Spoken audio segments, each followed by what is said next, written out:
terrifyingly, a poor, emaciated girl, worn down by hunger, cold, and crushing debt, was dragged into a dark alley by two strange men and brutally beaten, just to send a message to Seattle's most powerful underworld boss. But the truly horrifying part wasn't the punches to her face or the kicks to her already cracked ribs.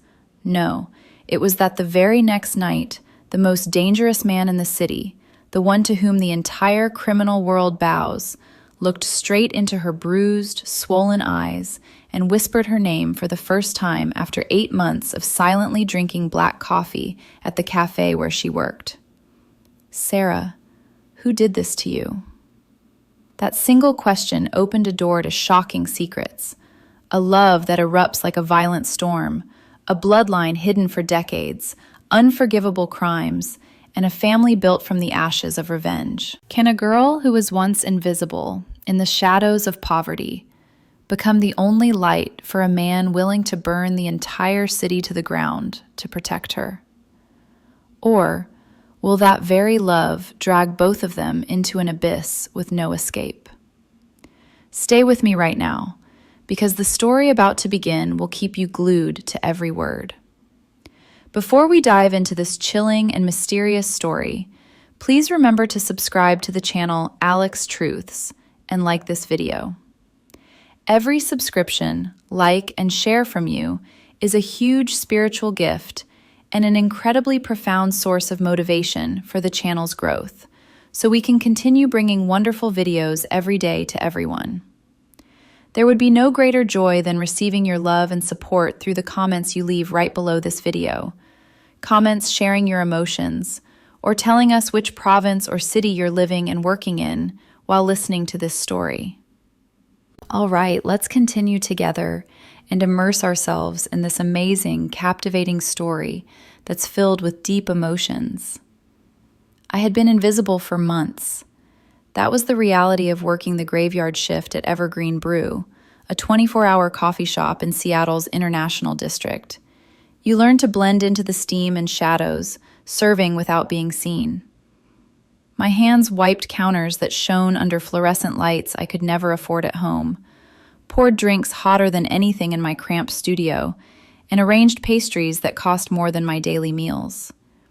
The shop sat in a bustling corner of the city, all concrete sidewalks and neon signs overlooking streets I could barely afford to walk. Alexander Bennett himself was a presence I had learned to anticipate. I heard his polished shoes on the tile, steady, confident, and knew to stay busy elsewhere. I caught glimpses through the pass-through window, fair hair neatly combed, tailored suits that fit perfectly, and eyes the color of strong espresso that never quite met mine. He held late meetings in the back booth with men who spoke in hushed tones and left through the side door. I cleaned up after them, emptying ashtrays that smelled of expensive cigars, collecting glasses still cool with whiskey. I did not ask questions. That was not my job. My job was to disappear. The only bright spot in this exhausting routine was the quiet moments when Alexander arrived alone, always ordering the same black coffee, always leaving a generous tip.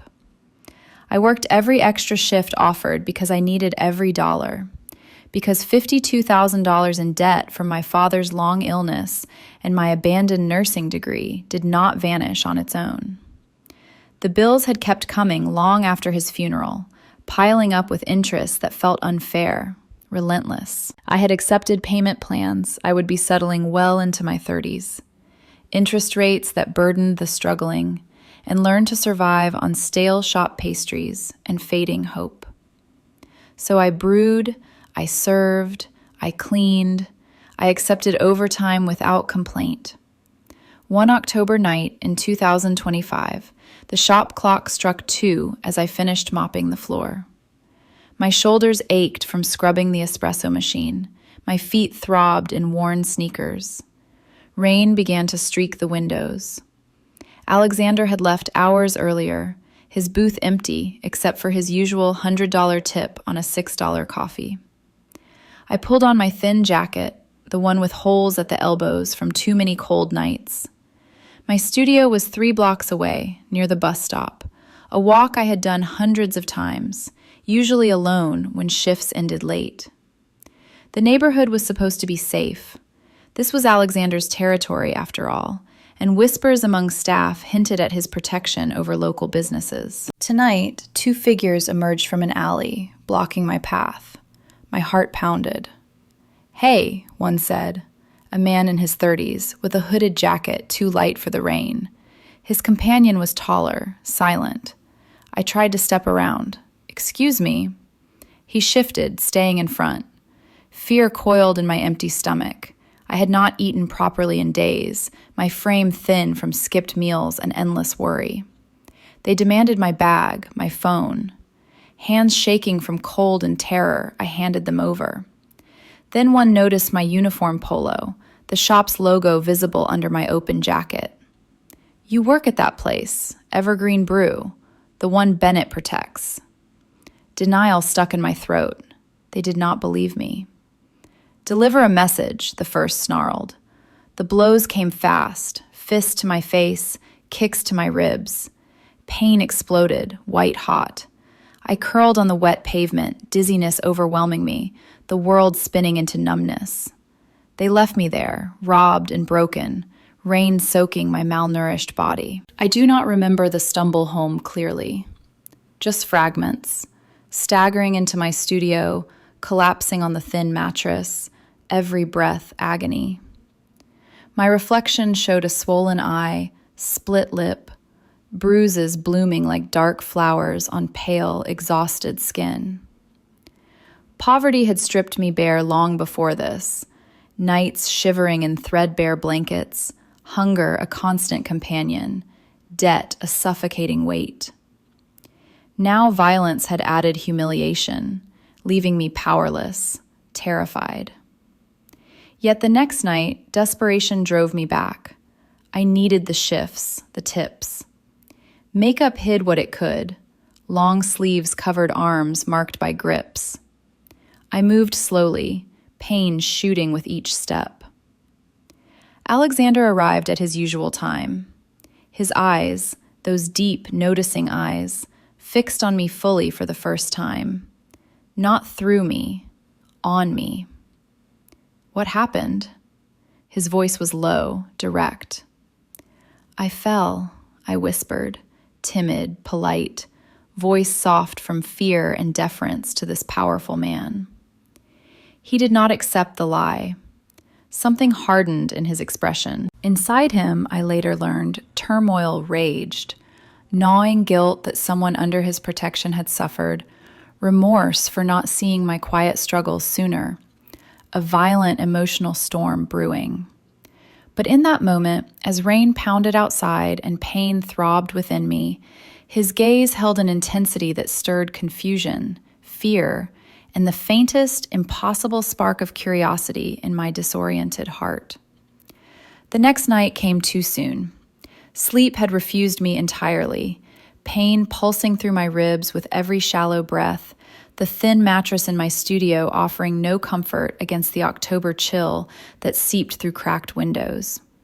I had lain there in the dark, staring at the water-stained ceiling, counting the dollars I would lose if I missed even one shift. $52,000 in debt did not pause for broken bones or swollen eyes.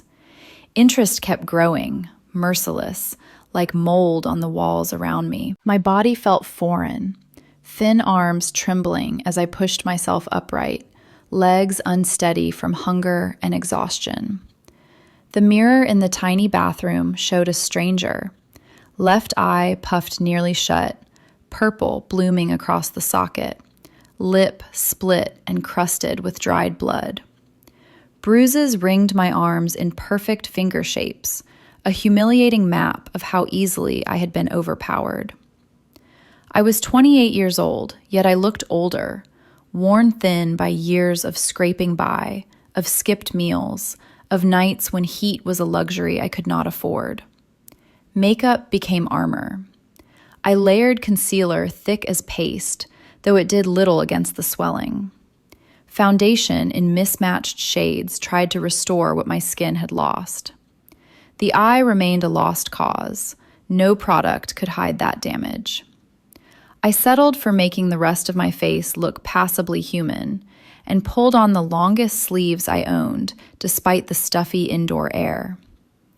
When I checked my reflection one final time, I looked like someone pretending, badly, to be whole. The walk to Evergreen Brew felt endless. Every step jarred my cracked ribs, sending sharp stabs through my side. Rain had stopped, but wind cut through my threadbare jacket, chilling the malnourished hollows of my frame. I kept my head down, counting cracked sidewalk squares like prayers, clutching the bus pass that was my only lifeline. Inside the shop, the familiar hum of machines and fluorescent lights offered false comfort. My coworker Jenna took one look and went pale. "Sarah, oh my God, you need a hospital." "I can't afford it," I whispered, voice soft, timid, the way it always became when fear pressed too close. "I'm fine." She did not believe me, but she let it go. We both knew the math of survival. The night dragged. Each coffee poured required focus to keep my hands steady. Bending to restock cups made me bite back gasps. Customers blurred together, drunk groups laughing too loud, tired drivers grabbing fuel for the road. I moved on autopilot, invisible again, pain a constant companion. Then, at his usual time, Alexander Bennett walked in. He wore the same dark overcoat, fair hair slightly tousled by wind, but tonight his presence filled the small space like a storm front. He ordered his black coffee, slid into the corner booth, and opened a newspaper. I brought the cup with careful steps, setting it down without meeting his eyes. "Thank you," he said, voice low, polite. I nodded and turned to leave, but his hand gently caught my wrist, not tight, just enough to stop me. The contact sent a jolt through my numb skin. Sarah. He knew my name. I had not realized he knew my name. 8 months of serving him, and I had believed myself unseen. I turned slowly. His espresso-colored eyes studied my face with an intensity that made my breath catch. Up close, he was younger than I had thought, perhaps mid-30s, fair skin unmarked by the exhaustion that carved mine. Wealth radiated from him quietly, the cut of his coat, the subtle watch glinting at his wrist, the way he commanded space without effort. "What happened to you?" The question was direct, unavoidable. "I fell." I repeated the lie I had practiced, voice barely above a whisper. "On the stairs outside my building. They were wet." He released my wrist but did not look away. Something shifted in his expression, still controlled, but a muscle tightened in his jaw. Inside him, I would later understand, a storm had begun. Gnawing remorse that someone connected to a place he quietly protected had suffered. Violent conflict between the calm facade he wore and the fury building beneath. "You fell," he echoed, tone flat. "On which side?" My mind scrambled. "Left, I think." "You think." His gaze dropped to how I favored my right side, protecting the left when I breathed. "Yet you're holding yourself like the injury is on the left. Show me your arms." Panic fluttered. "Mr. Bennett, show me." My hands shook as I pushed up the right sleeve first. Scrapes, nothing dramatic. Then, hesitating, the left. The bruises were vivid, unmistakable fingerprints of violence. Silence stretched, heavy. When he finally spoke, his voice had dropped to something cold, dangerous. "Who did this to you?" "I told you, don't." The single word cut gently but firmly. "Don't lie to me again, Sarah." The use of my name again undid something inside me. Tears threatened, hot and sudden. I swallowed them back. It was 2 men, last night, walking home. They took my bag, my phone, and then they saw the uniform, the shop logo. They said, my voice cracked. They said it was a message. For you. His eyes darkened, a tempest barely contained. Inside Alexander, guilt tore deeper, remorse that his world had spilled onto someone innocent, someone who had served him quietly for months without complaint. A violent surge of protectiveness warred with the calculated restraint he had spent years perfecting. He stood slowly, towering but not threatening. Stay here. He stepped outside, phone to his ear, speaking in low, rapid tones I could not hear. Through the window, I watched him pace the sidewalk, gestures sharp. Across the street, two men in dark jackets emerged from a parked car. His men, I realized with a chill. Words were exchanged, tense, clipped. One of the strangers gestured angrily toward the alley where I had been attacked. Alexander's response was quiet but absolute. Both men nodded and melted back into shadows. He returned minutes later, expression unreadable. The street cameras caught it. My people are handling it. I don't want trouble. This isn't trouble you asked for. His voice softened fractionally. It's trouble that came to my door wearing your face. Confusion swirled with fear. Why did he care? I was nobody, just the night shift girl who poured his coffee. You're not working the rest of the shift, he said. You're coming with me. I can't just leave. You can. He placed cash on the counter for Jenna, more than enough to cover hours lost. Tell your coworker you're taking sick time. Paid. Powerless, dizzy from pain and the surreal turn of events, I obeyed. He guided me to a sleek black sedan parked curbside, opening the door himself. The interior smelled of leather and subtle cologne, worlds away from the city bus seats I knew. As he drove through rain-slick streets, past neighborhoods I could never afford, I stole glances at him. His profile was sharp, fair skin taut with tension.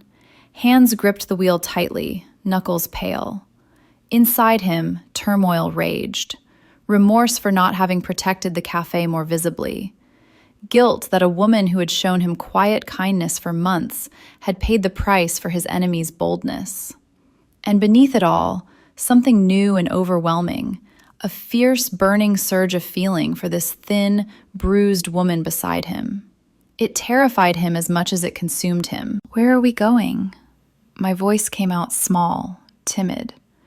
My home. You'll rest there tonight, safely.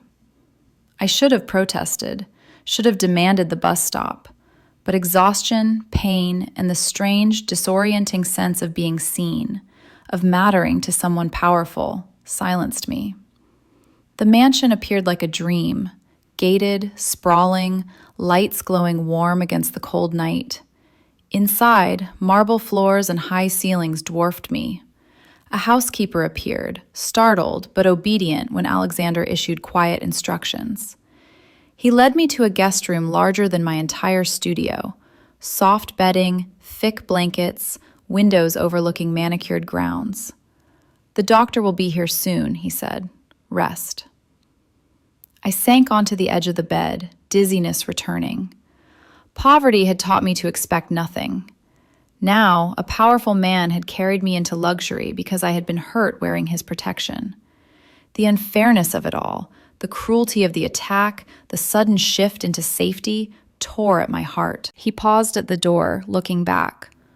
For a moment, his mask slipped, revealing raw conflict, remorse, fury, and something deeper, hotter, aimed directly at me.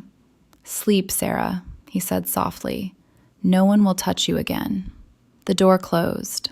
I sat in the quiet opulence, thin fingers clutching silk sheets I did not deserve, tears finally falling.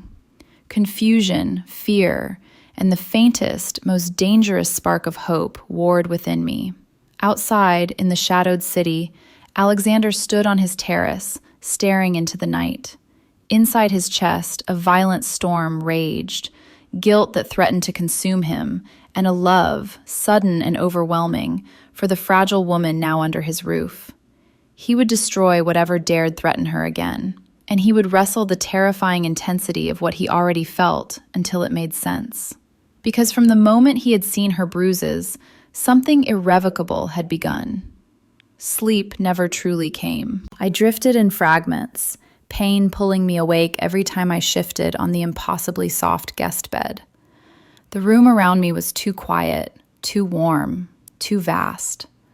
Silk sheets slid against my bruised skin like a foreign language I could not read. Outside the tall windows, the mansion grounds stretched dark and manicured, lit by subtle path lights that cost more than my monthly rent. I lay there, thin body shivering despite the blankets, hunger gnawing beneath the sharper ache of cracked ribs. $52,000. The number circled my mind like a vulture, reminding me that safety was temporary, that tomorrow the bills would still wait.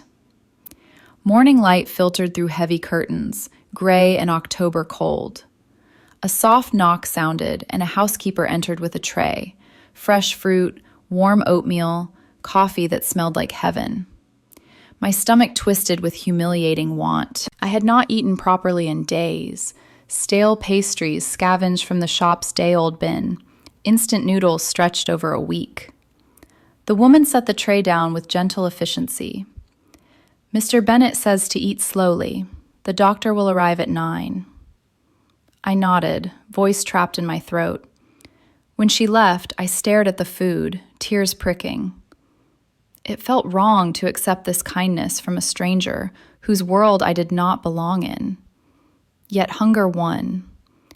I ate carefully, each spoonful a small betrayal of the pride poverty had forced me to cling to. Alexander appeared shortly after, dressed in a charcoal suit that fit like it had been crafted for him alone. Fair hair neatly combed, espresso eyes unreadable. He studied me with that same intensity, and something flickered across his face. Remorse, sharp and sudden, as if my visible thinness, the shadows under my eyes, struck him like a personal failing. "How do you feel?" His voice was low, careful. "Sore," I answered softly, timidly, "but better. Thank you for everything." He waved the gratitude away, jaw tightening.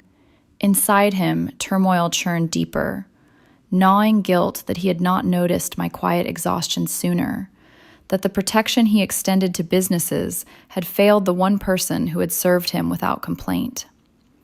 And beneath it, the burning surge that had ignited last night grew hotter, an overwhelming, almost violent need to shield me from every injustice that had ever touched my life.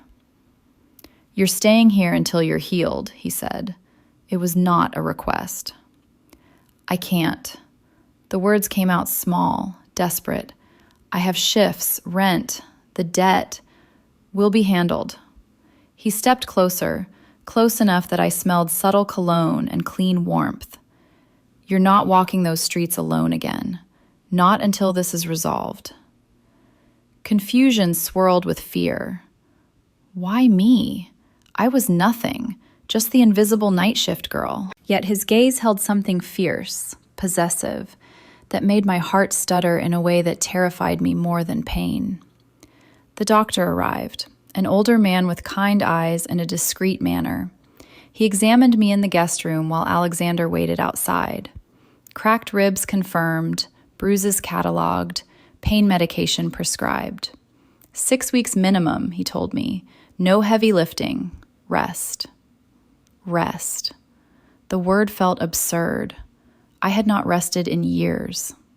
When the doctor left, Alexander returned. He had changed into darker clothing, still expensive, but practical. "I'm driving you to collect anything you need from your apartment. It's not negotiable." The drive through Seattle's rainy streets felt surreal. His car was silent luxury. Mine would have been the rattling bus. We passed neighborhoods I knew too well. Crumbling buildings, overflowing dumpsters, people huddled against wind. My studio appeared like a shameful secret. A single room above a laundromat, peeling paint, one window cracked and taped. The lock stuck as always. I jiggled it with practiced humiliation while he waited behind me. Inside, the poverty hit like a slap. A hot plate on a card table, a mini fridge humming weakly, a mattress on the floor with threadbare blankets, unopened bills stacked on a folding chair. The air smelled of damp and cheap soap. I felt heat flood my face, shame so deep it numbed me. Alexander stepped in, filling the tiny space with his presence. His eyes took it all in slowly, and I watched torment cross his features, remorse so violent it seemed to physically pain him. How had he not seen this? How had the woman who poured his coffee lived like this under his supposed protection? He said nothing, only helped me gather the few belongings I owned. Worn clothes, a photo of my father, the nursing textbook I could never finish. When I reached for the stack of bills, his hand closed gently over mine. Leave them. But they're mine to handle now. The words landed heavy, confusing. Tears threatened again. No one had ever offered to carry my burdens. It felt unfair, impossible, terrifying. Back at the mansion, he showed me to a different room, larger, with an attached bath, fresh towels softer than anything I had ever touched. This is yours for as long as you need. I stood in the doorway, dizziness returning. Why are you doing this? He paused, fair skin taut across sharp cheekbones.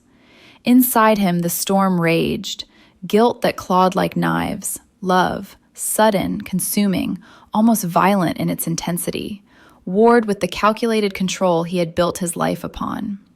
He wanted to tell me everything, that seeing my bruises had cracked something open in him, that protecting me now felt like the only purpose that mattered. Instead, he said only, "Because someone hurt you wearing my protection. That makes you my responsibility." The day blurred. I rested as ordered, ate meals brought on silver trays, felt the humiliating gratitude of someone who had gone hungry too long. Pain medication dulled the edges, but not the inner tearing. Confusion that a powerful man cared. Fear that this safety would vanish as suddenly as it had appeared. Suspicion that there would be a price I could not pay. Late afternoon brought commotion. Through the window, I watched black SUVs arrive. Alexander emerged in the drive, speaking urgently with several men. Across the street, another car idled, strangers watching. One of Alexander's men approached it. Words were exchanged, tense, hands raised but not threatening. The rival car pulled away slowly, but not before its driver stared toward the mansion windows, toward me. Alexander noticed. His expression hardened as he entered the house minutes later, finding me in the hallway. "They're testing boundaries," he said quietly, "trying to see if I'll respond." Fear spiked cold. Because of me? Because they're fools. He stepped closer, voice dropping. "But they won't come near you again." Another confrontation unfolded that evening. Alexander received a call, left briefly. I watched from an upper window as he met two men on a quiet side street near the mansion gates. No blows, only words. His posture commanding, theirs defiant, then submissive. One handed over an envelope. Alexander's response was a single, icy sentence that sent them retreating. He returned with tension radiating from him. Finding me watching, he offered a tight explanation. "They returned your stolen items, phone, wallet, empty, of course." An insult wrapped as apology. I took the empty wallet with numb fingers. More unfairness. Robbed, beaten, now mocked with gestures. That night, pain and exhaustion pulled me under despite the luxurious bed. I woke to Alexander sitting in a chair beside me, fair head bowed, elbows on knees. Moonlight carved shadows across his face, revealing raw conflict. "You're awake," he said softly. "I'm sorry if I disturbed you." "You didn't." He hesitated. "I couldn't sleep, thinking about what you've endured, alone." The honesty undid me. Tears spilled silently. He moved to the bed's edge, careful not to jar my injuries. Sarah. My name on his lips sounded like a vow. I should have seen it sooner. The late shifts, the thinness, the exhaustion in your eyes every night. I noticed, but not enough. Inside him, remorse tore violently. Guilt that he, with all his wealth and power, had let someone gentle suffer in plain sight. And the love, fierce, burning, overwhelming, grew until it terrified him with its intensity. I whispered, timid and confused, "You couldn't have known." I should have. His hand hovered, then gently brushed a tear from my cheek. The touch ignited something electric between us, suspicion warring with desperate want, fear colliding with the first flicker of impossible hope.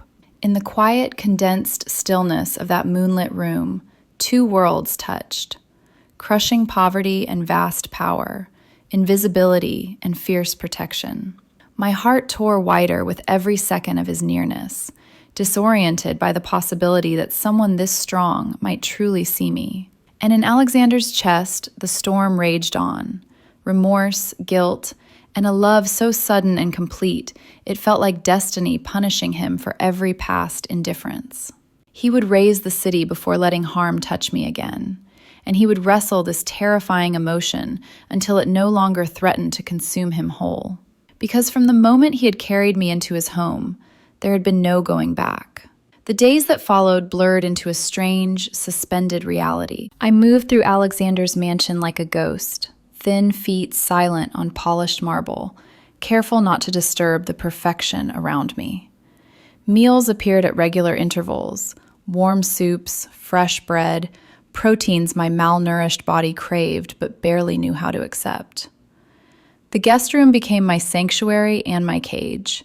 Thick blankets chasing away the chill I had lived with for years, a private bath with hot water that never ran cold. Yet every luxury deepened the humiliation. I did not belong here. I was the girl who had eaten expired yogurt to save grocery money, who had worn the same coat until the lining shredded. Now I slept in sheets that probably cost more than my entire wardrobe. Pain kept me slow, ribs protesting every breath. But the medication dulled the edges enough that I could think, and thinking brought torment. Why had those men chosen me? Why had Alexander intervened so completely? Suspicion coiled tight in my chest, warring with a desperate, shameful gratitude. No one had ever fought for me before. Not when the hospital bills arrived after my father's death, not when collectors called at all hours, not when I dropped out of nursing school because I could no longer afford books or rent. Alexander was absent much of the time, handling what he called business. But he always returned to check on me. Quiet questions about pain levels, instructions to rest, small adjustments to pillows when he caught me wincing. Each visit stirred confusion deeper. His espresso eyes lingered longer now, tracing the fading bruises with something raw and unguarded. Inside him, I sensed the storm growing, gnawing remorse that ate at him like acid, guilt that he, a man who controlled entire sections of the city, had allowed harm to reach someone so fragile. And beneath it all, the love that had ignited the night he saw my injuries burned hotter, violent in its intensity, terrifying in its suddenness. He fought it every moment, jaw clenched against the urge to touch more than my hand, to promise more than safety. One afternoon, I stood at the window watching rain streak the glass when tires crunched on gravel outside. 3 black SUVs pulled into the drive. Alexander emerged from the house, coat collar turned up against the wind. 4 men joined him, hard-faced, watchful. Across the street, another vehicle idled, tinted windows hiding its occupants. One of Alexander's men approached it. Words were exchanged through a cracked window, gestures sharp. The rival car revved its engine threateningly, but pulled away when Alexander himself stepped forward, posture calm but absolute. The message was clear without a single raised voice. This territory was his. He returned inside minutes later, rain darkening his shoulders. Finding me in the hallway, he paused. They're watching the house, trying to gauge my response. Fear spiked cold through my thin frame. Because of what happened to me? Because they miscalculated. His voice was steady, but his eyes betrayed the inner war. Remorse that I now lived in fear because of his world. Fury that anyone dared challenge him through someone so innocent. That evening brought escalation. Alexander's phone rang while we sat in the library, me on a plush sofa with a book I could barely focus on, him reviewing papers at a desk of dark wood. He listened silently, expression hardening. Bring them to the warehouse, now. He stood, shrugging into his coat. Stay inside, doors locked. Where are you going? To end this. Dizziness washed over me as he left. End this. The words echoed, heavy with implication. Hours passed in agonizing quiet. I paced the library despite the pain, thin fingers twisting together. Poverty had taught me helplessness. Now power's shadow loomed, and I did not know which frightened me more.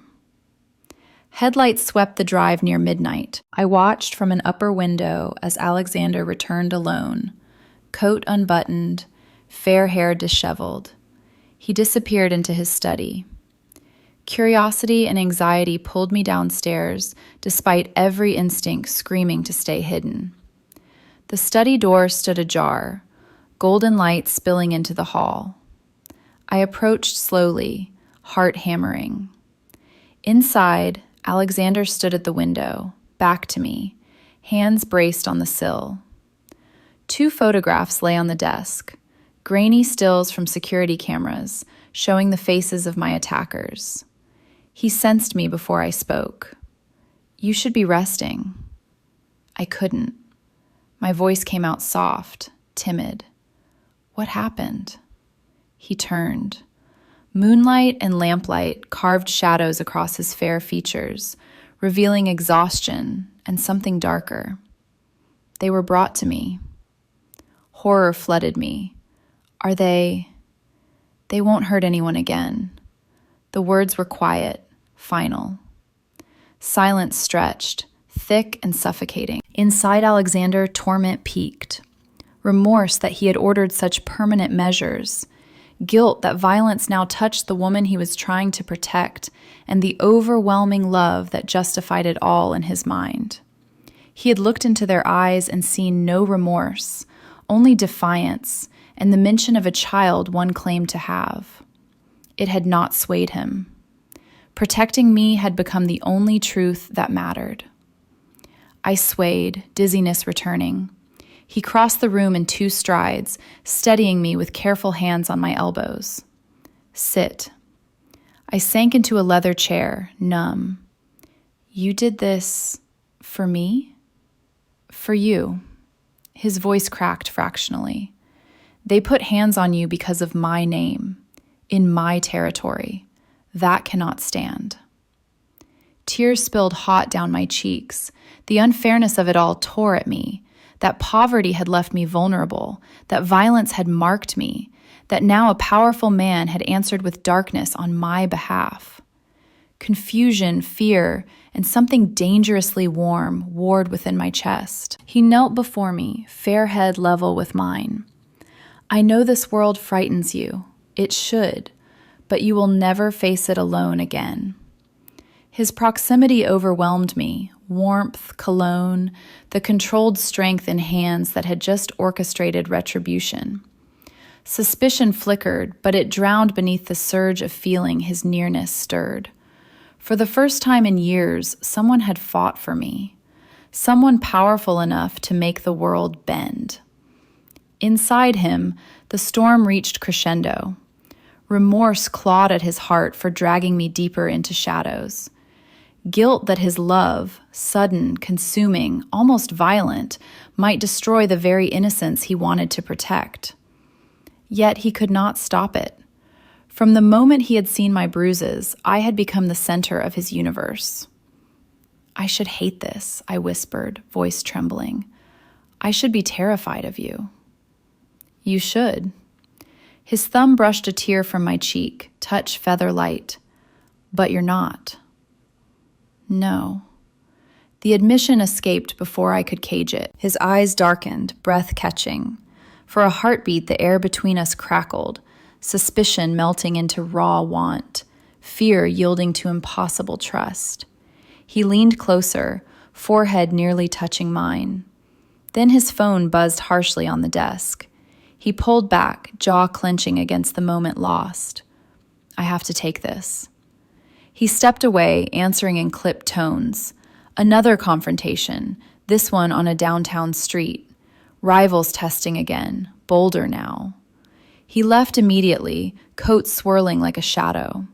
I remained in the chair long after, thin fingers pressed to lips that had almost been kissed.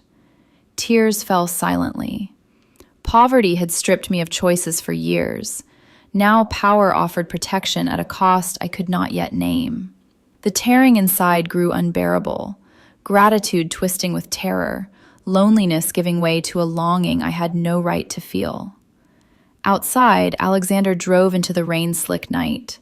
Inside his chest, remorse and love collided violently. He would dismantle every threat to me, piece by piece, and he would wrestle this overwhelming emotion until it no longer threatened to undo him.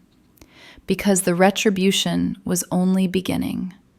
And so was whatever burned between us, fierce, impossible, and growing beyond control. The mansion wrapped around me like a dream I feared waking from.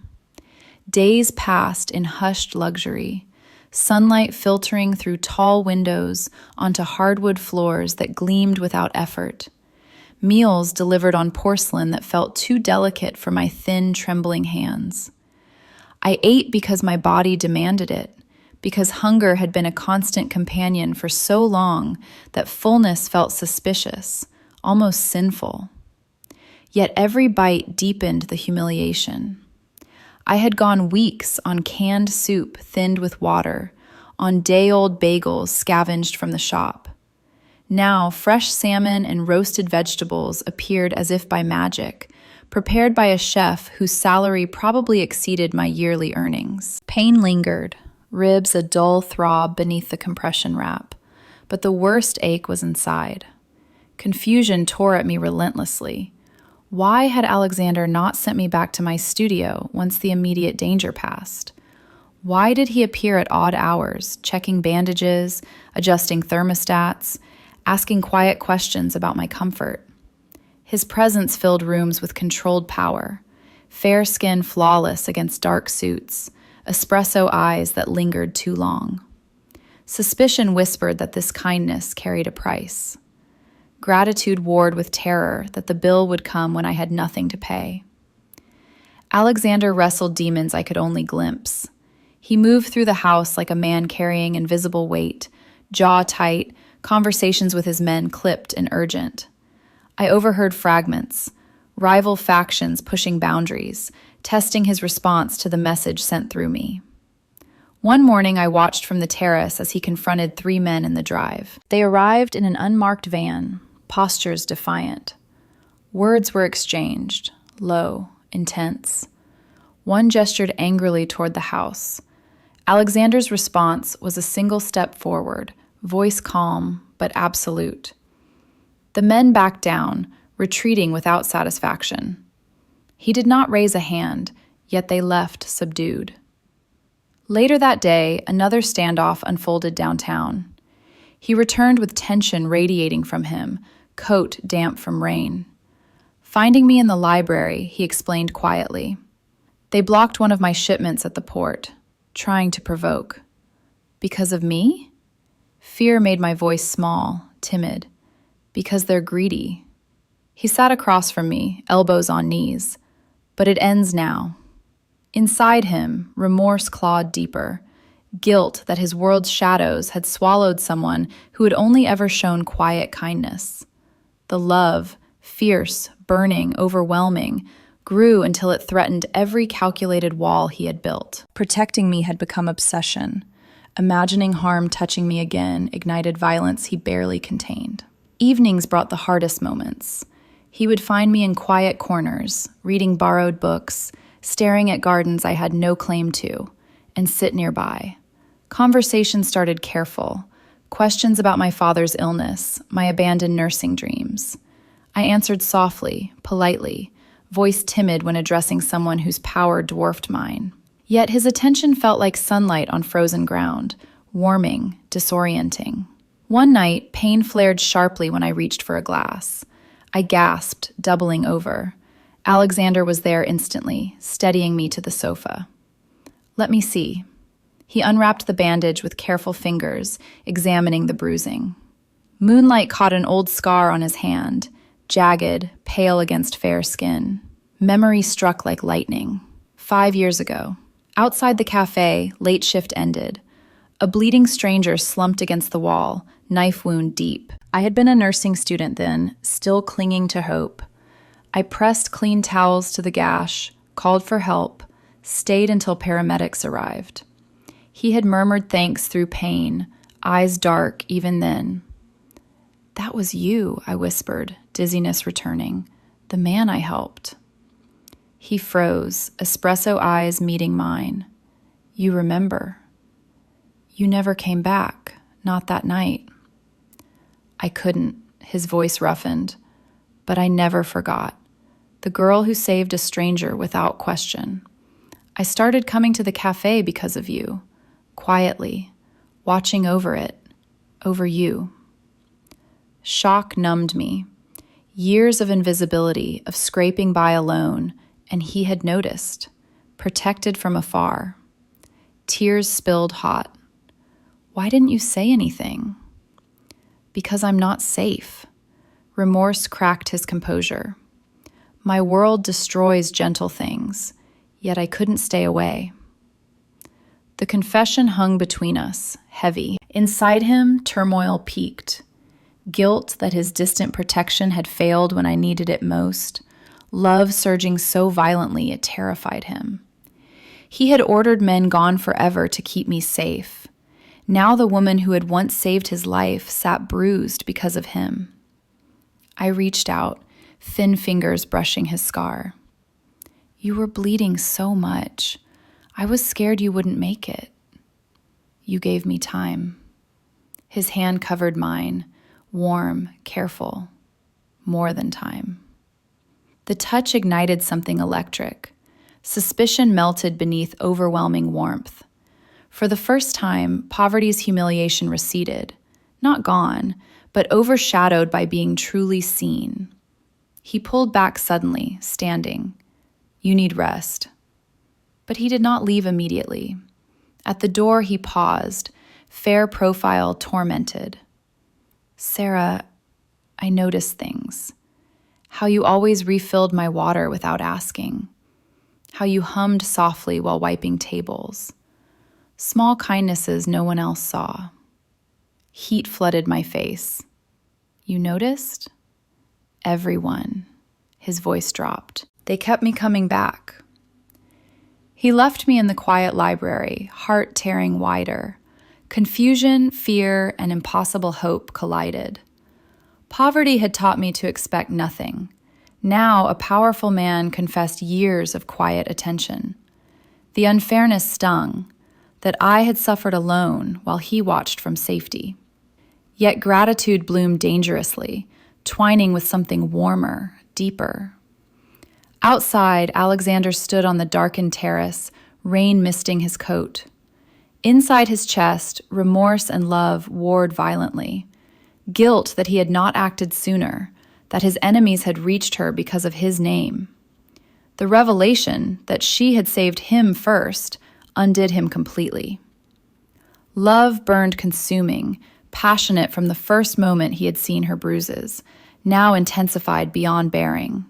He would shield her from every storm, even those of his own making. Another confrontation came the next day. Rivals blocked a street near the mansion, cars angled aggressively. Alexander met them personally, stepping from his vehicle into the rain. Words were sharp, postures tense. One rival gestured threateningly. Alexander's response, quiet, unyielding, sent them retreating. No blows landed, but the message was absolute. Cross this line again at your peril. He returned, soaked, finding me watching from the window. It's handled. For how long? As long as it takes. He peeled off his wet coat, fair hair darkened by rain. You're safe here.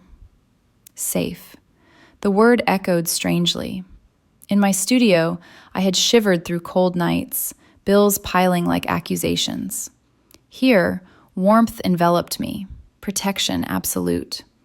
The disparity tore at my heart, pitiful past against impossible present. That evening, he brought tea to my room, prepared exactly as I liked, though I had never told him.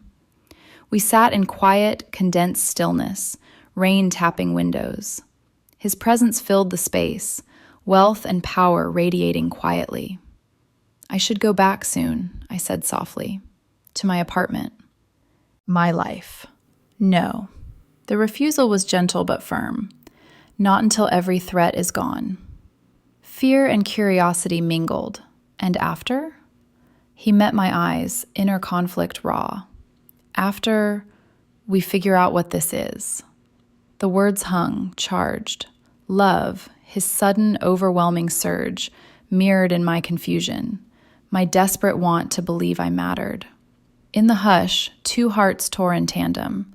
Mine from poverty's scars meeting unexpected devotion. His from remorse meeting love too fierce to contain. Sanctuary had become something more dangerous, and neither of us could turn back. The revelation hung between us like smoke that would not clear. Nights became restless, filled with echoes of his confession, that he had watched over me for years, drawn by kindnesses I had not known were seen. I wandered the mansion's corridors in borrowed robes too soft for my skin, thin frames swallowed by luxury that felt borrowed, temporary. Meals continued their relentless arrival. Steaks grilled to perfection, salads vibrant with colors I had rarely afforded. My body responded traitorously, gaining faint strength, but my heart tore wider with every reminder of the gap. I had counted pennies for rice. Now, crystal decanters of water infused with fruit sat beside my bed. Alexander kept distance after that night, appearing only briefly, checking bandages, asking after pain in clipped tones. Yet his eyes betrayed him, espresso depths burning with unspoken conflict. Inside him, turmoil raged unchecked. Remorse that the woman who had saved his life now bore scars from his enemies. Guilt that his distant protection had been insufficient. And the love, passionate, consuming, ignited the moment he saw my bruises, grew until it threatened every boundary he had drawn. He wanted to touch, to claim, to shield me from every memory of cold nights and empty cupboards. Yet he held back, fair hands clenched against the violence of his need. Suspicion lingered in me, sharp and guarding.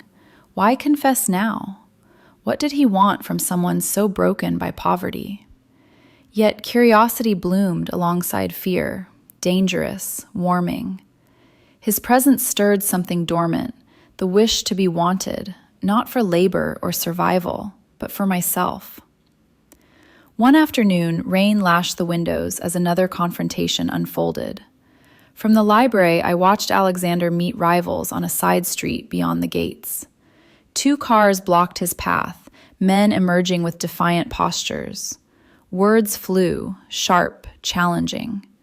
One rival stepped too close. Alexander's response was a quiet sentence that froze the air. No blows, only the weight of his authority sending them retreating. He returned soaked, tension etched in every line. Finding me watching, he paused. They're backing down. For how long? Long enough. He peeled off his wet coat, fair hair darkened. You're safe. Safe. The word mocked me. In my old life, safety had been illusion. Eviction notices, power shutoffs in winter, nights shivering under one thin blanket. Here, warmth enveloped constantly. Guards patrolled discreetly. The unfairness numbed me, that poverty had stripped me bare while others lived untouched. That evening, he found me on the terrace, wrapped in a blanket against October chill.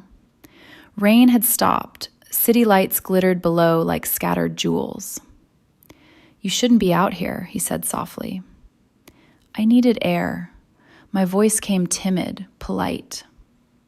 He sat beside me, not touching, but close enough that warmth radiated. Silence stretched, condensed, and heavy. "I can't stop thinking about you," he said finally, voice roughened. "Since the night I saw what they did. Since I realized you've been in my world all along, unseen." Heat flooded my thin cheeks. "Alexander, tell me you don't feel it." His eyes searched mine. "Tell me I'm wrong and I'll leave you alone." I should have lied, should have protected us both. Instead, truth escaped, whisper soft. "I can't stop thinking about you either." The words unleashed him. He closed the distance in one motion, hand cupping my face with reverent care. Thumb traced the faded bruise on my cheekbone, touch igniting fire beneath my skin. "I'm not safe," he warned, voice low. "I do things to protect what's mine. You deserve better." Maybe I don't want better. The admission shocked me, born of years alone, of poverty's isolation meeting sudden, fierce devotion. His control snapped. The kiss began questioning, lips soft against mine, testing. When I leaned in, thin hands gripping his shirt, it deepened. Heat exploded, passionate and intense, years of unnoticed longing colliding. His mouth tasted of coffee and restraint finally broken. One hand cradled my neck, careful of injuries. The other settled at my waist, avoiding ribs. Yet the kiss burned, teeth grazing, breath mingling, a desperate edge born of inner storms. We broke apart, gasping. His forehead rested against mine, fair skin flushed. "This is dangerous," he murmured. "I know." He pulled back slightly, eyes tormented. "There's more I need to tell you." But his phone buzzed harshly. He cursed softly, checking the screen. "I have to go, another meeting." He kissed me once more, quick, fierce, then left into the night. I remained on the terrace, fingers pressed to lips still tingling. Shock numbed me, then confusion crashed in waves. Poverty had taught me desire was luxury. Now, a powerful man kissed me like I was essential. The tearing intensified, gratitude twisting with terror that this passion would vanish, leaving me colder than before. Inside Alexander, conflict raged violently. Remorse that he had pulled her deeper into danger. Guilt that his love, overwhelming from the first moment, might destroy her gentleness. Yet the taste of her lingered, igniting need he could no longer deny. Later that night, another standoff. Rivals ambushed one of his vehicles downtown. Alexander arrived personally, stepping into the rain-slick street.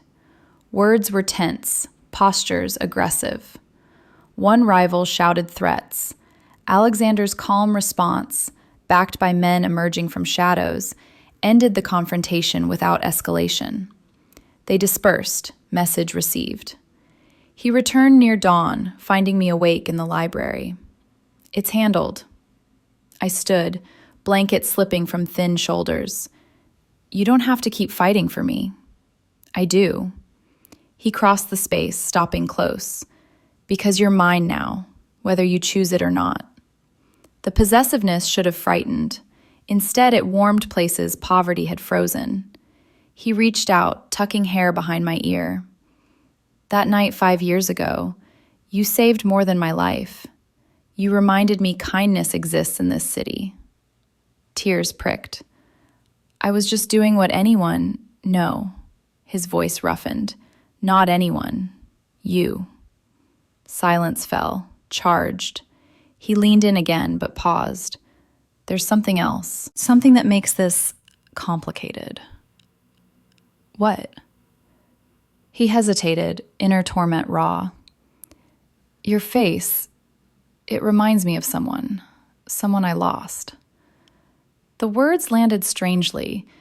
Confusion stirred anew, but he kissed me instead of explaining, deeper this time, passion reigniting. Hands careful but desperate, mapping thin curves with reverence. I arched into him, dizziness from desire, not pain. We broke apart breathless.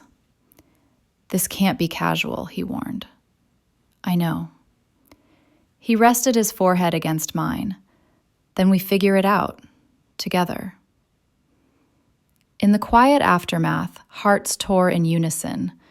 Mine from sudden passion meeting years of lack, his from love too fierce, clashing with secrets he feared revealing. The forbidden spark had caught, and it threatened to consume us both. The kiss on the terrace lingered like a brand. Days blurred into stolen moments, brief touches in empty hallways, whispered conversations in the library after dark, kisses that grew bolder, hungrier. Alexander's restraint frayed with each encounter, hands careful around my healing ribs, yet desperate in their grip, mouth claiming mine with a passion that left me breathless, dizzy. I responded with equal fire, thin arms clinging to the solid warmth of him, poverty's long loneliness yielding to overwhelming need. Yet confusion shadowed every embrace. His confession, that my face reminded him of someone lost, echoed unresolved. Alexander wrestled torment nightly.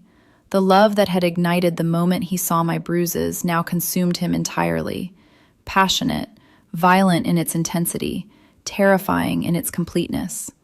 Remorse clawed deeper, that he had dared touch me when grief still haunted him.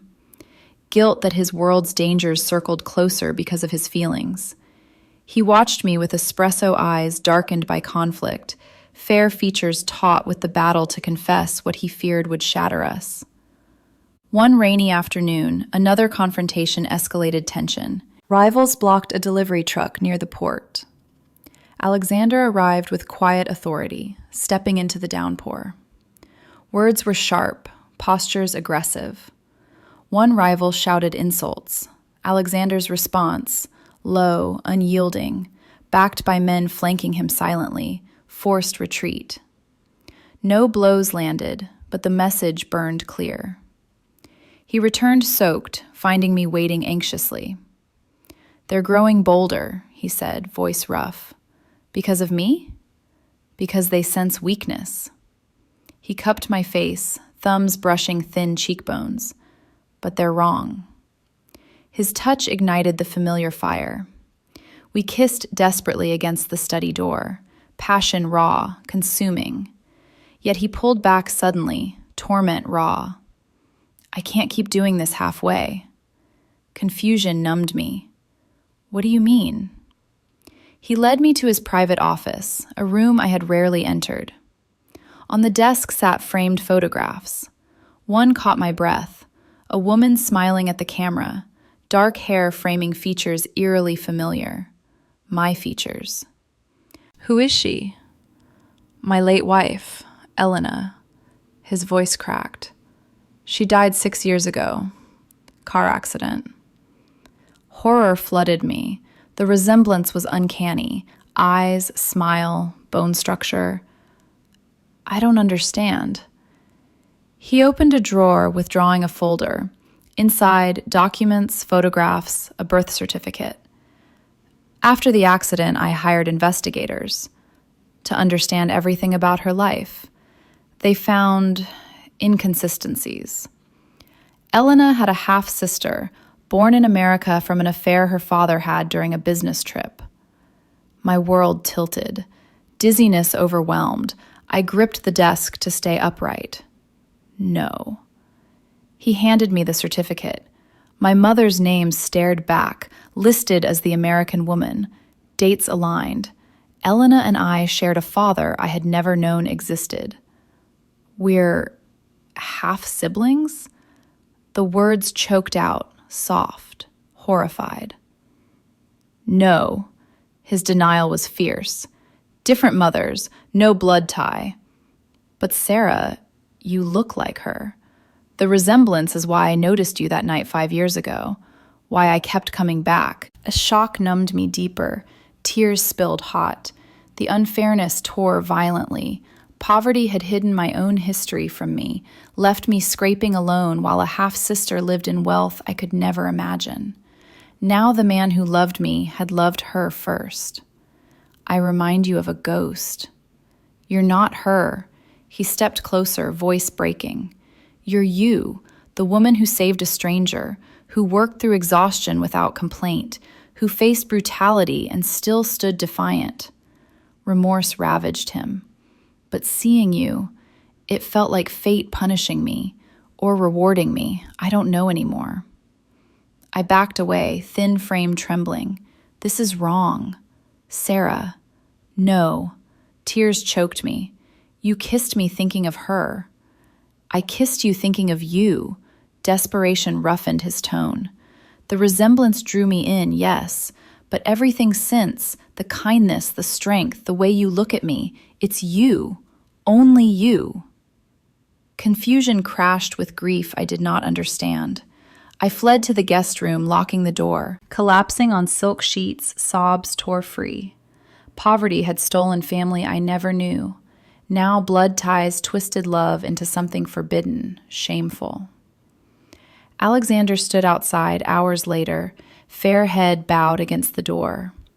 Inside him, torment peaked. Guilt that he had caused fresh pain, remorse that his past shadowed the woman he loved beyond reason.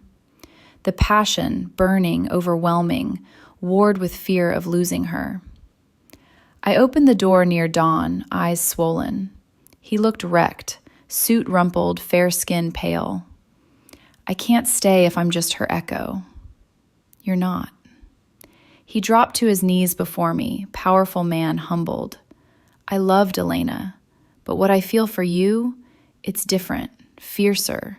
From the moment I saw your bruises, it consumed me. You're not a replacement. You're the reason I want to be better. Tears fell again. The tearing intensified. Horror at hidden lineage, confusion at passion that refused to dim, desperate want clashing with grief. He rose slowly, cupping my face. Tell me to let you go, and I will. I couldn't. Instead, I leaned into him, thin arms wrapping his waist. His embrace was careful yet desperate, mouth finding mine in a kiss raw with shared torment.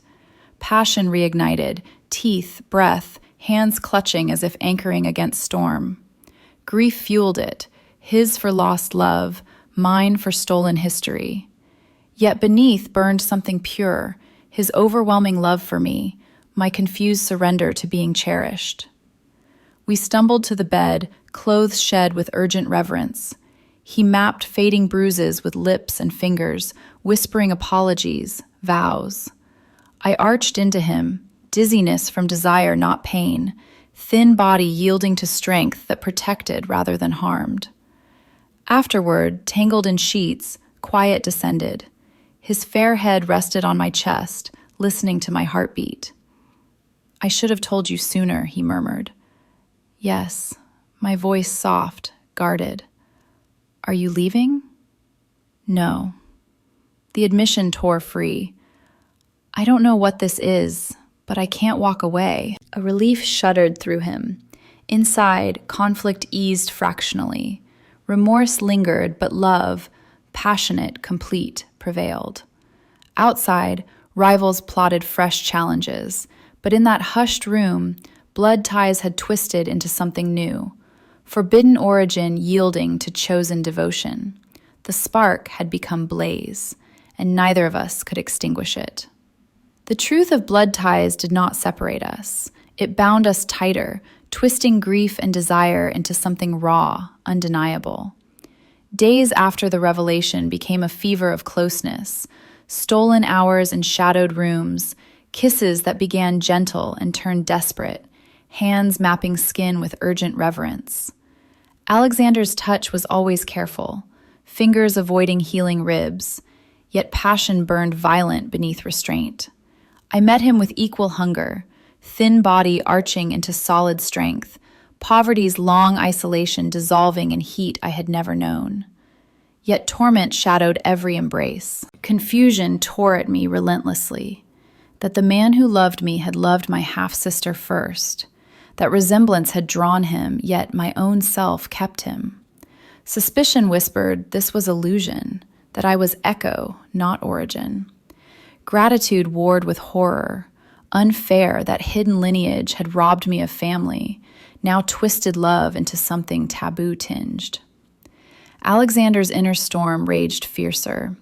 Remorse that he had caused fresh pain by confessing. Guilt that grief for Elena shadowed what he felt for me. The love, ignited the moment he saw my bruises, now intensified by blood revelation, consumed him completely. Passionate, overwhelming, it terrified him with its depth. He wanted to shield me from every memory of cold nights, empty cupboards, collector's calls. Yet fear clawed, that his darkness would taint the gentleness he cherished. Mornings brought escalating threats. Rivals grew bolder, sensing vulnerability in his distraction. One dawn, vehicles blocked the mansion gates. Alexander confronted them in chilling rain, coat open, fair hair plastered, voice calm but lethal. Words sliced sharper than weapons. Rivals postured, one stepping threateningly close. Alexander's men emerged silently. The standoff ended with retreat. No blows needed. His authority alone sufficed. He returned soaked, finding me watching from the window. Tension radiated, espresso eyes darkened with conflict. "They won't stop," I whispered, voice soft, fearful. "They will." He cupped my face, thumbs tracing cheekbones. "Because I won't allow it." His proximity ignited fire. We kissed against the glass, rain drumming outside, passion exploding inside. Mouths urgent, breaths mingling, hands clutching as if anchoring sinking ships. Yet he pulled back, torment raw. We can't keep pretending this is simple. It never was. Grief fueled the next days, his for Elena, mine for family never known. Passion became outlet, kisses turning fierce, almost punishing. In the study late one night, surrounded by books I had never afforded, he pressed me against shelves. Lips trailed my neck, hands careful but desperate. I gasped his name, thin fingers tangling fair hair. Desire overwhelmed confusion, numbness yielding to burning need. Afterward, tangled on the rug before unused fireplace, quiet descended. His fair head rested on my chest, listening to racing heartbeat. "I loved her," he murmured, "but it was different, calmer. What I feel for you, it's violent. From the first moment, it scares me." Tears pricked. "Because I look like her?" "No," his voice roughened. "Because you're you, the woman who saved me, who endured alone what no one should, who looks at me without fear, despite knowing what I am." The words tore wider, gratitude crashing with terror that this intensity would burn out, leaving me colder than poverty ever had. He rose on elbow, espresso eyes searching mine. "I want all of you, not echoes." I pulled him down, kiss deepening, passion reigniting, raw, all-consuming. Teeth grazed, nails marked, bodies moving with desperate rhythm. Grief transmuted into devotion, his remorse yielding to fierce claim, my confusion surrendering to chosen love. Dawn found us on the terrace again, wrapped in one blanket against October wind. City lights faded below. His arms encircled my thin frame protectively. "I should let you go," he said quietly, "send you somewhere safe, away from my world." "No." The refusal came soft but absolute. "I choose this, choose you." Relief shuddered through him. Inside, conflict eased fractionally. Guilt lingered, but love, passionate, complete, prevailed. Another confrontation came midday. Rivals ambushed a convoy downtown. Alexander arrived swiftly, stepping into crowded street.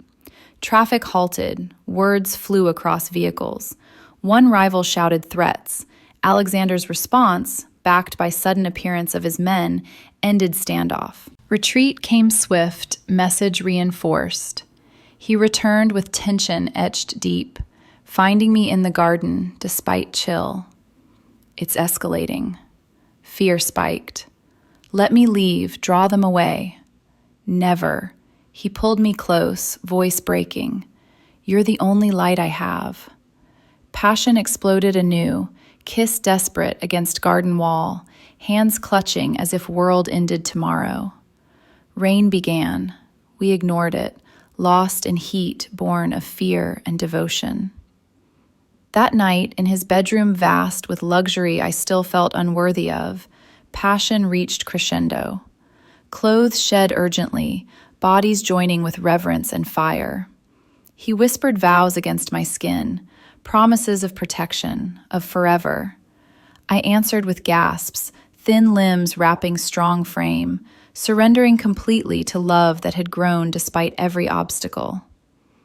Afterward, tangled in silk sheets scented with him, quiet fell heavy. I'm terrified, I admitted softly, that this will vanish, that I'll wake in my studio again, cold and alone. You won't. His arms tightened. I'd burn everything first. Tears spilled. The tearing peaked. Horror at how deeply I needed him. Confusion that poverty's survivor now craved wealth's protection. Desperate gratitude for passion that filled every empty place. Inside Alexander, remorse and love collided violently. Guilt that he bound her tighter to danger. Yet the feel of her, warm, trusting, undid him. Passion exploded beyond control, fierce, burning, eternal. On the terrace at dawn, rain cleared to pale light. He held me from behind, chin on my thin shoulder. Whatever comes, he murmured, we face it together. I leaned back, heart tearing yet mending. Poverty's scars remained, but passion, explosive, chosen, began healing them. The blaze consumed doubt, and in its heat, we found something unbreakable. Passion had become our language, spoken in hushed rooms and rain-soaked terraces. Weeks blurred into a rhythm of closeness, mornings waking tangled in Alexander's arms, afternoons filled with quiet talks of futures neither of us had dared imagine, evenings igniting into fire that left us breathless. My body, once thin from skipped meals and endless worry, began to soften under constant care, meals I could not refuse, warmth that chased away poverty's chill. Yet the disparity haunted me. I caught my reflection in mansion mirrors, pale skin gaining faint color, eyes less shadowed. The girl who had rationed instant noodles stared back, disoriented by plenty. Alexander's love burned constant, overwhelming. Espresso eyes followed me with fierce devotion, fair hands gentle yet possessive. Inside him, turmoil simmered, remorse that passion bound me tighter to danger, guilt that Elena's shadow still lingered in photographs he could not remove. Yet need overrode conflict, kisses deepening with desperate edge, embraces holding as if I might vanish. Threats escalated relentlessly. Rivals, emboldened by whispers of Alexander's distraction, pushed harder. One midnight, sirens wailed distant as federal vehicles raided a warehouse Alexander owned. He returned near dawn, tension carved deep. They found something, he said quietly, coat discarded, fair hair disheveled. What? Evidence linking to the men who hurt you. One was working undercover. Horror flooded me. You didn't know? No. Remorse ravaged his features. But it changes everything. The storm broke fully days later. Agents appeared at the mansion gates. Badges flashed, warrants brandished. Alexander met them in the drive, posture calm but lethal. Words were clipped, legal. They searched discreetly, finding nothing incriminating in the house. Yet surveillance tightened. Unmarked cars trailing his movements, wiretaps suspected on phones. He shielded me fiercely. Stay inside. Don't answer unknown calls. Fear numbed me. Poverty had taught helplessness. Now federal might loomed, unfair and absolute. I had endured collectors, evictions, hunger, small cruelties of survival. This felt cosmic, that protecting me had unleashed forces capable of destroying him. Alexander wrestled demons nightly. Guilt clawed violently. That one death, meant to safeguard me, now threatened everything. Remorse that his love had painted a target larger. Passion burned hotter in response. Embraces desperate, kisses claiming as if defying the world. One afternoon, agents blocked a street convoy. Alexander confronted them directly, rain pouring, fair coat darkening. Badges against authority, words sharp across vehicles. Agents postured legally. His response, backed by lawyers arriving swiftly, forced standoffs end. No arrests, but warning clear. Investigation deepened. He returned soaked, finding me pacing the library. They're building a case. Because of me, tears choked soft. No. He pulled me close, voice breaking. Because I chose you. Passion exploded against bookshelves, kiss desperate, hands clutching wet fabric.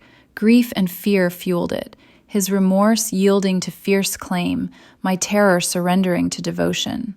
We sank to the rug, bodies joining urgently, rain drumming approval outside.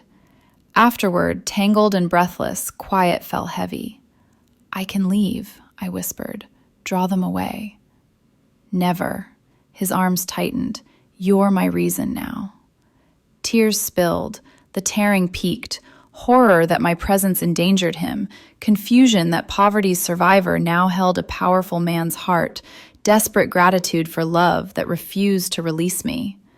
Surveillance intensified, phones tapped, movements tracked. Alexander countered with lawyers, favors, quiet influence. Yet pressure mounted, allies wavering, rivals circling weakened prey. One night, agents approached the mansion directly. Alexander met them at the gate, spotlights harsh on fair features. Warrants demanded records. He complied minimally, posture unyielding. Standoff stretched hours. Lawyers argued under floodlights. They left empty-handed, but message delivered. Time shortened. He returned wrecked, finding me waiting. They're close. Fear numbed deeper. Unfairness tore. That violence meant to protect me now risked everything. He knelt before me, head bowed. If it comes to it, I'll take the fall. You'll be safe. No, sobs broke free. I won't lose you. He rose, cupping my face. You won't. Passion reignited, kiss raw with shared desperation. We moved to his bedroom, clothes shed urgently, bodies joining with reverence born of fear. He whispered vows against my skin, promises to dismantle the case, to shield me forever.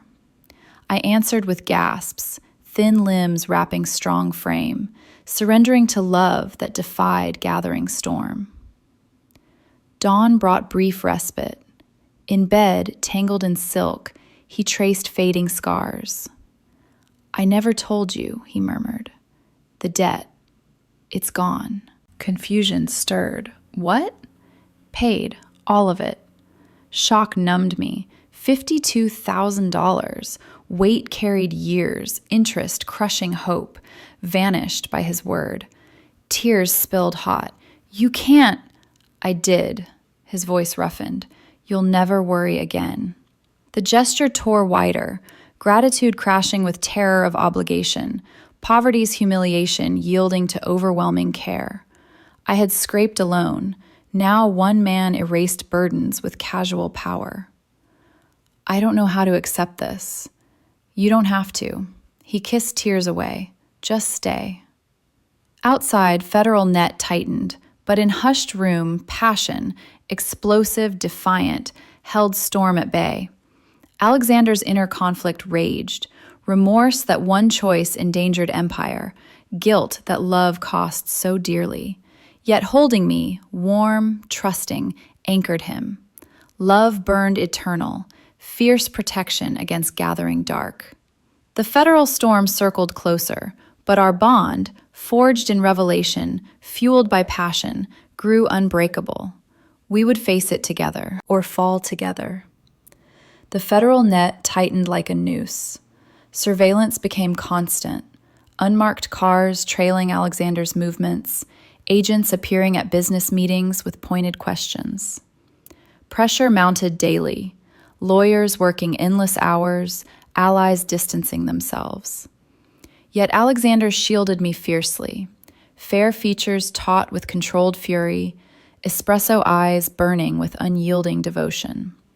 Passion flared hotter in stolen moments, kisses desperate against steady doors, embraces clinging as if defying the gathering dark.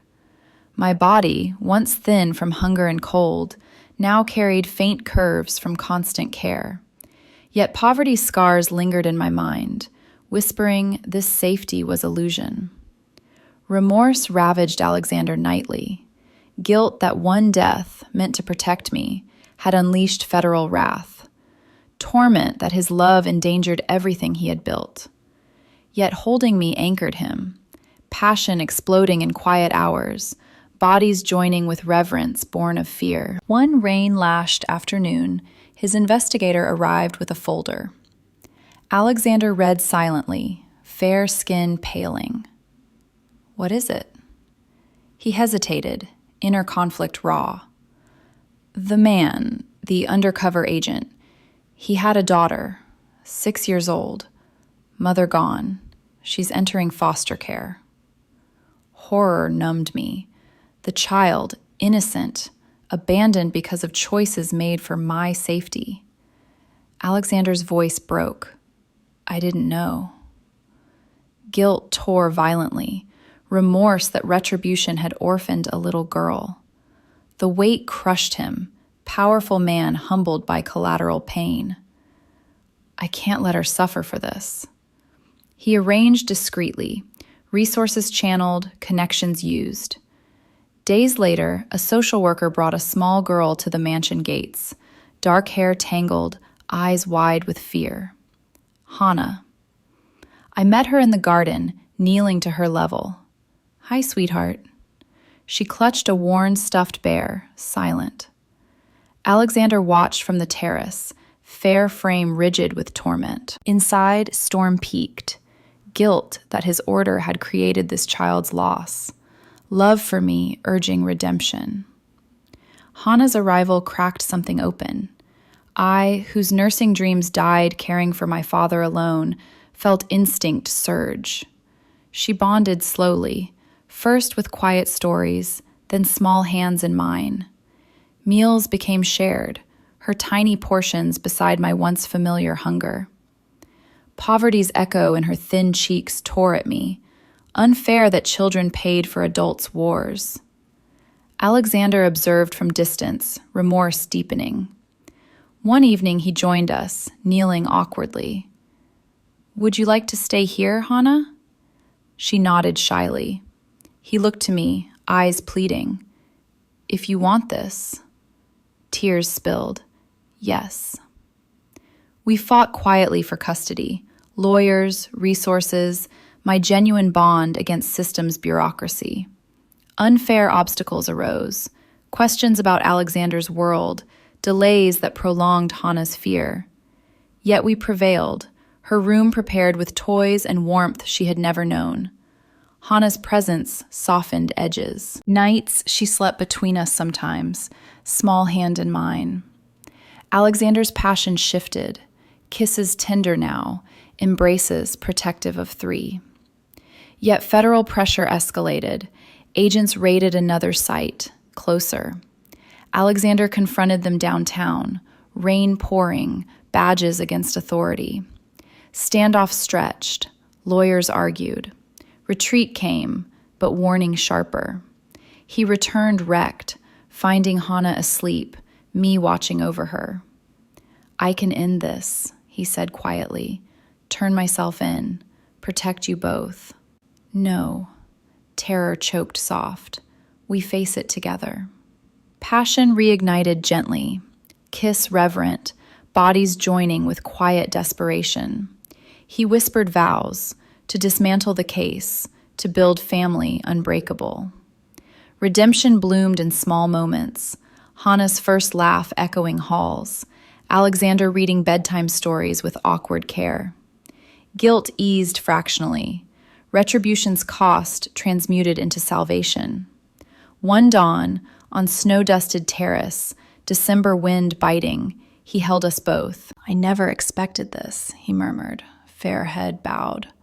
"A family from ashes." Tears froze on my cheeks.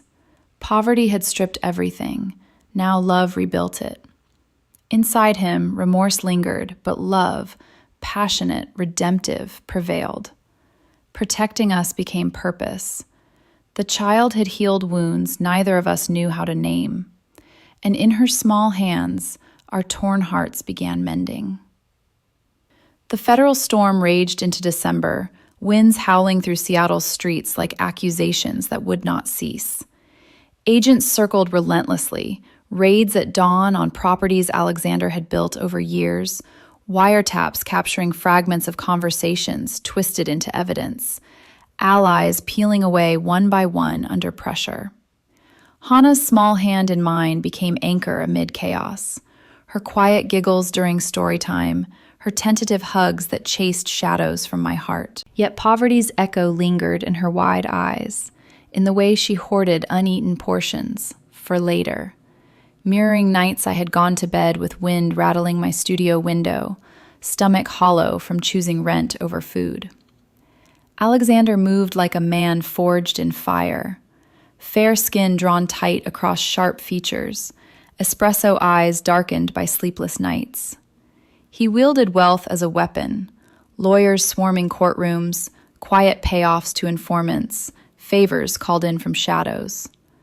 Passion burned fiercer in stolen hours, kisses against rain-streaked windows, bodies joining with desperate reverence, his hands mapping my curves, once thin from deprivation, now softened by care, as if memorizing salvation. Inside him, torment peaked. Gnawing remorse that one life taken for my protection now threatened family he had never dared dream of. Violent conflict between the empire he had inherited and the quiet life he craved with us. One bitter morning, agents blocked the mansion drive. Vehicles angled aggressively, badges glinting under gray skies. Alexander stepped out into sleet, coat open to the cold, confronting lead investigator with unyielding calm. Words sliced through wind, legal demands against raw authority. Agents postured, one gesturing sharply toward Hannah's visible toy in the window. Alexander's response, low, absolute, backed by lawyers emerging like specters, forced retreat. No arrests, but the threat lingered, unfair and suffocating. He returned chilled, finding Hannah and me in the library. She clutched her bear, eyes fearful. "Bad men outside?" "Just noise," he said softly, kneeling to her level. "You're safe." Yet inside him, guilt tore deeper. Remorse that his world's fallout frightened a child he now cherished. He scooped her up, fair arms strong and gentle, and carried her to the window seat. I joined them, thin fingers lacing with his over her small form. Quiet condensed, sleet tapping glass, Hannah's breathing steadying against his chest. "I can't lose this," he whispered later, after tucking her in. Voice broke, espresso eyes raw. "You, her, us?" Tears pricked my eyes. "You won't."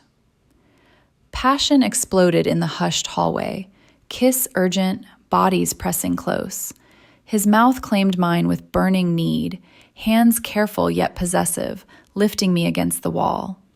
We moved to his room, clothes shed in trail of desperation, joining with rhythm born of fear and defiance. He whispered against my skin, vows to unravel the case, to build walls no storm could breach. I answered with gasps, limbs wrapping his frame, surrendering to love that transcended every scar of deprivation. The climax came on Christmas Eve, snow blanketing the city in deceptive peace. Intelligence arrived, key evidence planted, informant turned. Alexander mobilized everything. Midnight meetings in shadowed warehouses, tense street standoffs where rivals, sensing weakness, attempted one final push. He confronted them personally under street lamps, cars idling, words sharp across hoods. One rival stepped forward aggressively. Alexander's men flanked silently, his voice alone, calm, lethal, ending the threat. Retreat came swift, alliances realigned by dawn. Federal case crumbled hours later, evidence discredited, witnesses recanting under pressure of truth. Agents withdrew, investigation collapsing like house of cards. Alexander returned as sun-crested, snow-dusted roofs, exhaustion etched deep. "It's over," he said, pulling me and Hannah into embrace on the terrace. Relief shuddered through me. Yet the tearing lingered. Horror that near loss had come so close. Confusion that poverty's fragility now cradled such fragile joy. Desperate gratitude for love that had weathered the gale. Christmas morning dawned crisp, snow sparkling under pale light. Hannah played in the garden below, bundled in coat too warm for winters she had known, laughter echoing up. Alexander and I stood on the balcony, his arms encircling my waist from behind. "I have something," he murmured, voice rough with emotion. He fastened a delicate silver pendant around my neck, a family heirloom, passed from his mother, symbol of enduring fortune. It rested cool against my skin, worlds from the threadbare necklace I had worn through cold nights. "Marry me," he said simply, turning me to face him. Espresso eyes held mine, raw with vulnerability. "Build this life with me, all of it." Tears spilled hot. Yes. The kiss began tender, then deepened, passion reigniting fierce, all-consuming. Hands clutched, breaths mingling, snowflakes melting on heated skin. Below, Hannah looked up, waving her mittened hand. We waved back, three souls forged unbreakable. In that moment, hearts tore and mended. Mine from suspicion yielding to overwhelming surge, his from remorse blooming into redemptive peace. Love, passionate, intense, burning from the first glance, defied every barrier. Wealth's opulence framed our joy, yet poverty's lessons humbled it. That compassion knows no color, no divide of fortune or lack. Alexander's fair skin against my pale, our hands intertwined with Hannah's small brown ones. Proof that true connection transcended all. As snow fell soft, quiet stillness enveloped us. Life's lessons unfolded. In the knowledge that vulnerability invites strength, the lesson of forgiveness healing old wounds, the education in choosing family over empire.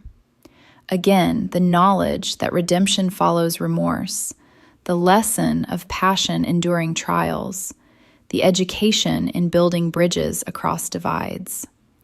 Once more, the knowledge that love multiplies in giving, the lesson of resilience born from hardship, the education in honoring shared humanity. And finally, the knowledge that compassion erases lines of wealth and want, the lesson that fierce protection fosters growth, the education that every heart, regardless of origin, yearns for the same light. We stood together, watching Hannah build a lopsided snowman, laughter rising like promise. Alexander's hand rested on my abdomen, whispers of future life stirring within, a child born of our defiant love.